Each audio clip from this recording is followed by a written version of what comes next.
Hello বন্ধুরা, তো কাল আমি ভীম একাদশী করেছিলাম, তো আজকে তার পালন। তো সকাল সকাল স্নান করে চলে আসলাম পালন ছেড়ে রান্নার এখানে।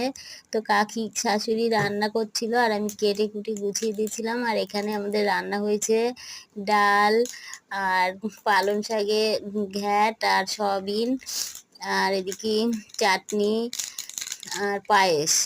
তো দেখো, ছেলেপিলের পাতে তো না দিয়ে খেতে নেই, তো ওদেরকে খাইয়ে দিয়ে তারপর আমরা যারা যারা একাদশী করেছি সবাই এক জায়গায় বসে খাচ্ছি। তো দেখো,